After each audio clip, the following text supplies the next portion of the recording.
राधे राधे। आज एक बात करते हैं कि कभी कभी जीवन में हमारे ऐसी परिस्थितियां आ जाती हैं जिन्हें हम डिजर्व ही नहीं करते, जो हमारे लिए थी ही नहीं, पर पता नहीं कैसे और क्यों हमारे जीवन में वो शामिल होती हैं और हमारे जीवन को बहुत हद तक इफ़ेक्ट कर देती हैं, बहुत हद तक तबाह और बर्बाद करती हैं। तो याद रखिए, अगर इन परिस्थितियों में भी आपने अपना आत्मबल नहीं खोया, आप अडिग रहे, आप डटे रहे, आप खड़े रहे, आपने खुद के आत्मविश्वास को बनाए रखा, तो ये परिस्थितियाँ समाप्त होने में देरी नहीं लगेगी।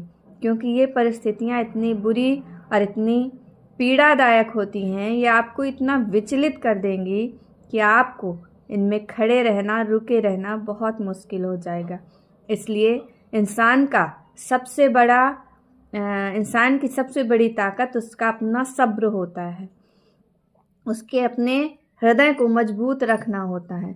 और अगर आप थोड़ी थोड़ी चीज़ों में विचलित हो जाते हैं तो मेरी इस बात को ध्यान रखिए कि ईश्वर से जुड़िए, उनके नाम का स्मरण करिए, क्योंकि ईश्वर के नाम में वो शक्ति है, वो ताकत है जो आपको आत्मबल देगी, जो आपके हृदय को मजबूत बनाएगी। कभी कभी हम अकेले अपने आप से लड़ नहीं सकते, हमें किसी न किसी सहायक की और सहारे की ज़रूरत होती है। वो सहारा आप लोगों में नहीं, इंसानों में नहीं, केवल ईश्वर में खोजिए, और वही वो शक्ति हमें प्रदान कर सकते हैं जिसकी उस वक्त हमें ज़रूरत होती है।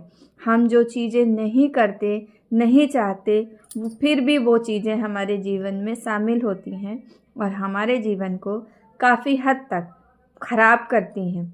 तो ऐसा होता है, जीवन में कुछ चीज़ें शामिल होती हैं, लेकिन अगर हम लड़खड़ाएं ना तो वो एक वक्त के बाद हमारे जीवन से निकल सकती हैं। आपको अपनी हिम्मत और ताकत बनाए रखनी है। समय, परिस्थितियाँ कब जीवन में किस वक्त किस मोड़ पे आ जाए, ये ना आपको पता ना हमें पता।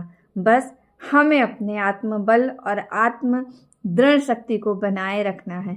अगर हम खुद को मजबूत रखेंगे तो छोटी चीज़ों में विचलित नहीं होंगे, और अगर हम ऐसा चाहते हैं तो उसके लिए हमें ईश्वर की शरण में जाना होगा। तो याद रखिएगा, आने वाला समय बहुत विकराल होने वाला है, इसलिए हम अभी से ईश्वर की शरण का सहारा ले लें, ताकि हम अपने अंदर के आत्मविश्वास को और दृढ़ता को बनाए रखें। राधे राधे। और मेरी बात का स्मरण ज़रूर रखिएगा।